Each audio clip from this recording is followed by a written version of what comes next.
So I had to suffer through it. It's just a nice little bonus. I got very extra. I'm just going to do a really quick intro to this video because it's very long, and I just want to let you know that I get into a bit of health related stuff and why I haven't posted a video in a while and why this is the first video I'm recording in over a week. Trying to get back into the swing of things, which I'm happy to say I am. I'm going to chapterize that first bit where I talk about, you know, being sick and getting better and everything. I'm going to chapterize that so you can skip right past it very easily if you just want to hear about the books I read for the Ever Afterathon for that last week and change for the Ever Afterathon. And I hope you like it. Hi, I'm Sock Marionette, doing business as Bargain Counter Argument, also on Instagram under that name, and I'm a middle-aged lady in a tiara talking about books. Okay, I had a little bit of enforced break from YouTube, kind of. What happened was, on Sunday, which is I usually try to upload a video, an edited video, as opposed to a live stream, every Sunday, and I've been maintaining that schedule fairly consistently with some additional stuff scattered in here and there. So Sunday, May 25th, I thought, should I do something for this? Because the pattern I've been following lately is I've been doing these Ever Afterathon weekly wrap-ups. And May 25th, Sunday, was the day before the Ever Afterathon was concluding. It ended at 3 p.m. Eastern on Monday the 26th in the U.S. Memorial Day. And so I thought, oh, okay, I'll do something Monday afternoon or maybe Tuesday morning, post it a couple of days late, and it'll just be the final wrap-up. Well, Monday morning, I woke up at 4 o'clock in the morning. This is not a problem. I frequently wake up that early, and I actually really like it because I can just get a cup of coffee and just enjoy reading while most of the rest of the people in my time zone are still getting their act together. So it's kind of nice to be in the quiet morning. It's just something about waking up early feels different from staying up late, which I also like to do. Anyway, but I woke up at 4 o'clock with a migraine already in progress. Usually I get some warning, I get an aura, a little bit of a pre-headache, pre-migraine symptoms, and I can take something for it or work on pain management techniques or even try to just get rid of it before it goes full blown. This time I woke up with it already full blown, no warning, and it was like one of those migraines where I was like violently ill. And so I couldn't take anything for it because I couldn't even drink water, reliably, so to speak. And so I had to suffer through it. I was very disoriented. I was in a lot of pain. It was like a full body situation. And fortunately, because I woke up at 4 o'clock in the morning with this, by the time it was around noon, I had gotten rid of the migraine and gotten a little bit of extra sleep. And I had a book that I was already reading for the readathon, the Ever Afterathon. And I was like, okay, I can finish this. So I finished it. I was also scheduled to have an Ever Afterathon live show, Book Talk with Sock, which I do every other Monday at 7 p.m. Eastern. Crystal, who is the sort of the brains behind the Ever Afterathon, was going to have her kind of overall Ever Afterathon wrap up at 8. I was going to go ahead and do a short book talk with Sock, with Kristen, who was on Team Pirate. I was Team Traveler. And she, and we were just going to do it as like a half hour, 45 minutes, do it kind of like a pre-show for Crystal's live. Well, I canceled. I just did not feel up to doing that. I was able to at least watch Crystal's wrap up live, but I didn't really participate much in the comments. It was just like I said hi at the beginning and I said bye at the end. Yeah, so at least, but I could watch and that was fun. And actually Team Traveler won, bragging rights, I guess. So that was fun. And so that was what happened there. And then Tuesday was full on recovery day. Wednesday, I had my regularly scheduled every Wednesday at 2 p.m. Eastern. I do midweek motivation, which is chit chat and sprints. Anybody who wants to join in, please do. I like to think it's a good time. And I've heard that from others that it is a good time. And I decided Wednesday, I was just going to keep it low key for the morning and save my energy to do the midweek motivation sprints, which I did. I hosted it from bed. Not the first time I've done that. Not the last time I've done that. So Thursday, I went ahead and did some errands I had been deferring. I had to get some groceries, go to the bank, and that went pretty well. I was still tired, but I was feeling much better. I didn't have any more physical pain after about 10 o'clock or so on Monday morning, but still really tired. So that was Thursday. I did these errands. I went to the grocery store, I did some other things, and just to prove that I was the boss of that situation, I even topped up my gas tank, even though I didn't really need to. But I was just like, I'm out. Future me will thank me. And then one of the things I did before the migraine on Saturday, I mailed a bunch of duplicate books that I have to my buddy Aina of Aina's Books and Budgets. And they had arrived at her place at her house on Thursday morning. So we got together and did a live, which I will link in the description below. And so she could open the package, and I had picked up some things to share while I was out running errands. So we had a good old time with that. So yeah, that'll be, like I said, I will link that in the description. And so that was a good time. That was another hosted from bed live stream. That was a spontaneous live stream. I don't normally do that. I think that's the first one I've ever done that I didn't schedule way in advance. It was just kind of like an impromptu thing. And that was a lot of fun, but it still wasn't recorded content. And now it is Friday, May 31st, and several days late, hopefully not $1 short. I thought I would try to do this and see how I feel. Ideally, I would do some batch filming, but I struggle with batch filming even under the best of circumstances. Now, so this video is just going to be wrapping up the books that I read in between the last Ever Afterathon wrap-up I did, which was part 3, and the end of the Ever Afterathon. So there are 11 books to discuss. And then I will just maybe share a couple of thoughts, but I will go into the book descriptions, and I need to remind myself to create chapters so that people who do not want to hear life updates about migraines and so on can just skip right on to the books. Get to the books, get to the books. Okay, now I don't quite remember the order in which I read them, and I don't think it's terribly relevant.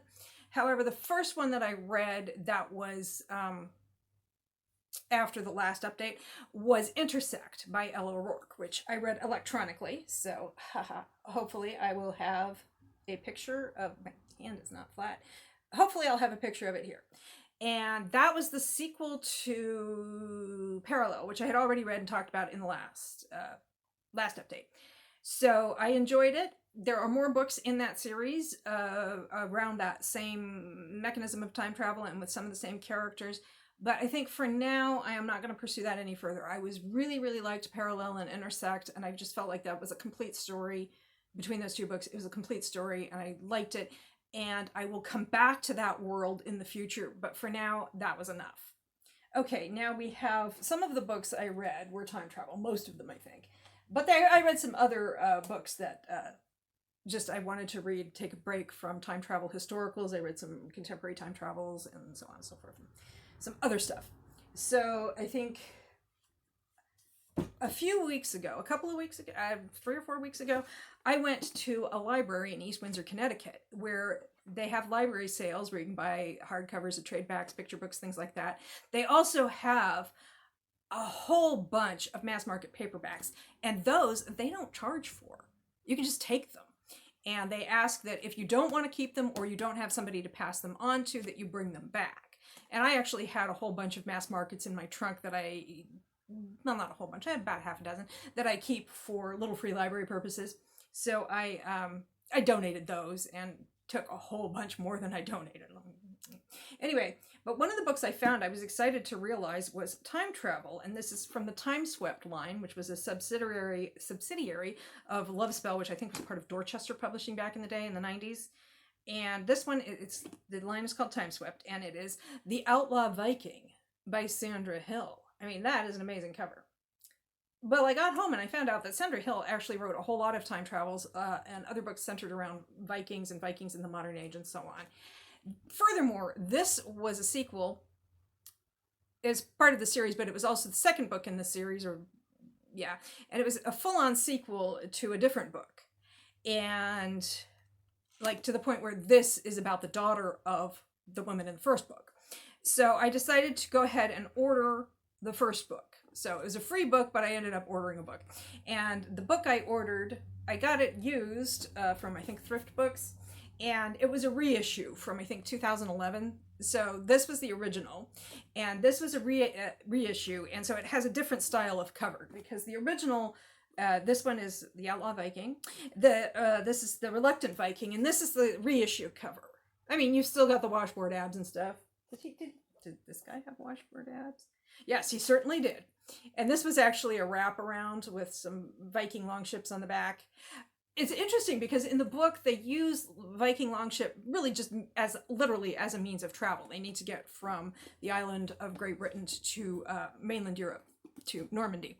And they do use it for that. But they don't really spend a whole lot of time dwelling on that. You get a nice evocative, descriptive account of that voyage, but it's not a whole lot of the book. It's just a nice little bonus. Anyway, this one is the first book, and I actually spent money to order it. I did get it used. Shadowing my own face.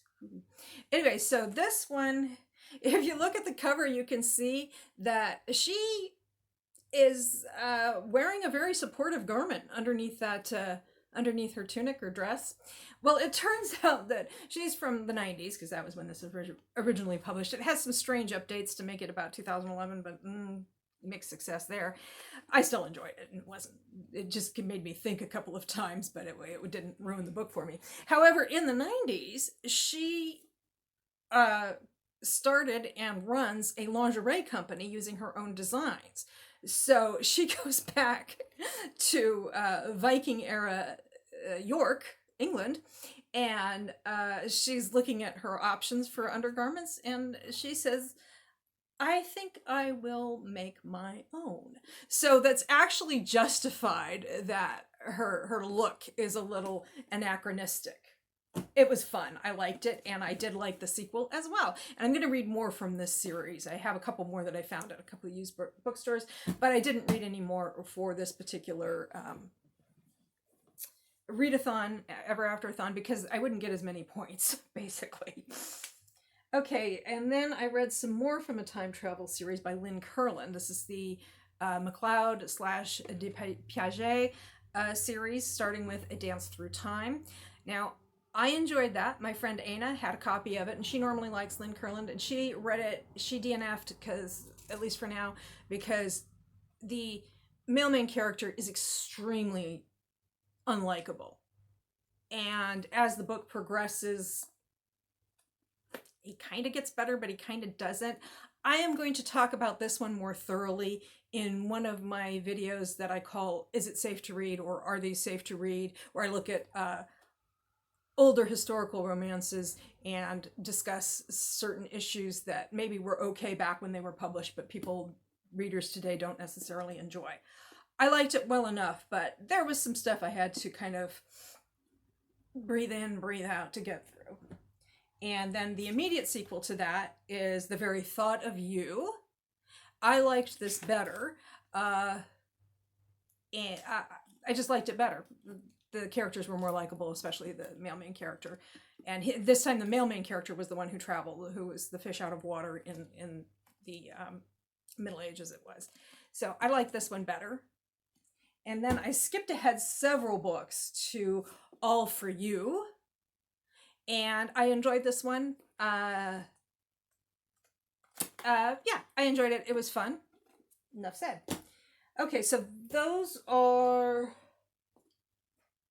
Oh, I found another book when I went to the book barn in Niantic. And it's a sequel, but I was able to read it alone, which is good because it's kind of hard to find these books. It's Time's Tapestry by Joan Overfield. This is from the 90s. And it is a sequel, like I said. She goes back in time to Regency period. The first book, a woman came from the Regency forward to 1996, which is when the book was published. It might have actually said in 1995, but contemporary to when the book was written. And I didn't read it. I would like to read it if I ever get my hands on it, but I haven't found it yet. But this one was fine. I was able to pick up what was happening. And in this one, a modern day police detective ends up in Regency, England, and she meets a fella who already knows about time travel because it was his fiance in the first book who time traveled to the future, and so he's learned about it. So he's not too bent out of shape to have. I mean, he's a little surprised and little put out, not by her personally, but just by the circumstances. And she actually ends up getting wrapped into a serial killer investigation because, I mean, that is literally her job in the 20th century. So she ends up falling into that investigation in the early 19th century. And it was a really good book. I really enjoyed it, and I had never heard of Joan Overfield before, and I don't know how much she's written, but I'm going to keep an eye out for the first book in the series. Well, oh golly, I'll put the title below because I don't see it in here. So now we're getting into a couple of other historical romances I read. Breathless by Beverly Jenkins. This is actually, I think it's the second book this is the large print edition. I own this. It was a deaccessioned library book. I own it, but it is large print and they don't always have all the extra information that you would get from a regular edition. I think this is book 2 in, I can't remember the name of the series. Again, I will put it below with these little hand gestures so that when I'm watching it back for editing purposes, I will know to put information. Anyway, so I liked it a lot. I have not read the first book. I started the third book, and for some reason I DNF'd, but I don't remember what it was. It wasn't that I wasn't enjoying it, I just wasn't in the mood or something, so I'll probably read that. I don't know if I'll go back and read the first book. Maybe not. We'll see. Let's see. The other historical novel that I read during that time was, again, this is the large print edition, so that's why the title looks the cover looks a little different. An Offer from a Gentleman by Julia Quinn, because Crystal originally, when she described the 4 teams that we had in the Ever Afterathon, the Traveler, Cinderella, the Pirate, and the Governess, she described her favorite book from that she would assign to each of those subgenres. And An Offer from a Gentleman by Julia Quinn, which is a Bridgerton book, was her pick for Cinderella. And she picked Remembrance by Jude Deveraux for time travel, Jane Eyre by Charlotte? I think it was Charlotte. Jane Eyre by Charlotte Bronte for Governess, and for Pirate, she picked Sea of Ruin by Pam Godwin. And I was going to read all 4 of those books. I did not get to Jane Eyre, but I got to the other 3, and I enjoyed them all very much. I had read Jane Eyre like a long, long time ago, so anyway. And this is my first book by Julia Quinn, so obviously it's my first Bridgerton book. I have not yet watched the series. I enjoyed it a lot. It was a lot of fun. And I double checked, and Crystal was like, yes, that was the first Bridgerton book that she ever read. So she was like, you won't have too much trouble following along. Okay, so I still have 3 books to talk about. We'll see how long before my phone says, you need to download before you keep talking. But for now, we're good. Let's see. I had a contemporary time travel, Time Loops and Meet Cutes by Jackie Lau. This is set in the Greater Toronto area, and it is a Groundhog Day situation. So she meets this dude a couple of times as she's going through her repeated day, and so then she wants to try to build a relationship with him, but of course her day resets and he never remembers her, but she remembers him. Except maybe he does have a little bit of deja vu. What's going on here? Anyway, it was very enjoyable. I thought I was going to like it, and I liked it even more than I thought I would. And I really liked it. And what helps, too, is that she has another woman trapped in that same time loop with her, so she has somebody she can talk to about it. So I liked that. And let's see, this is a YA love story. This is a graphic novel, Lunar New Year love story. Not time travel, just YA multicultural goodness. And I keep putting myself in shadow, but this feels very awkward. Anyway, I enjoyed it well enough. YA romance isn't usually my thing, but every once in a while I'll try something, and the illustrations here worked. There was a lot of duplicity on the part of the adults around our main character, whose name I can't remember. Yeah, anyway. So, a lot of questionable decisions and deceptions from the adults around her. But, I mean, it wasn't like anybody was ill-intentioned. They were just trying to do things, and they didn't always do them in a way that was as helpful as they thought it would be, I guess.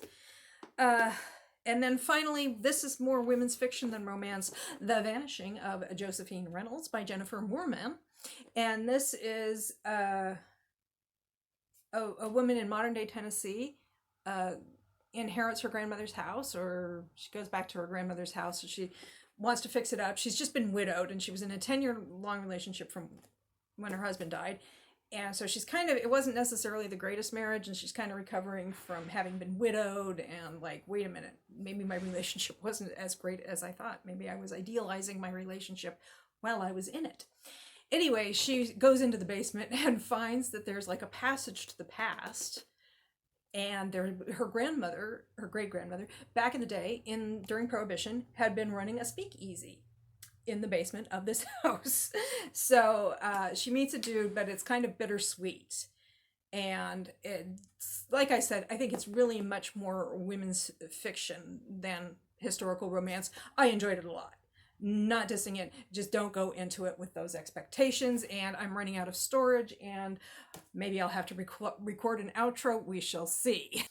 Okay, so that was my Ever Afterathon reading wrap up. I will say my thoughts about the Ever Afterathon. This was the first readathon in which I participated, and I really had a lot of fun, and I really read a lot of books. I think I ended up reading 40 books, and I logged another 2 novellas that were fan fiction novellas. And I don't talk about fan fiction on YouTube or Goodreads or anywhere else, because that's the people who write fan fiction don't sign up for that level of scrutiny, and you know, so I try to respect that. But I did get those in, so I actually did a lot of reading there, and I read, I would say I read a lot of the books that I own, but I ended up, it seems like for every book I own, I got another book. So there's that, and a fair number of library books. And yeah, I did get kind of competitive with myself, not with the others, but with myself. I was like, how many books can I read? How many books can I read? And that, I got very extra.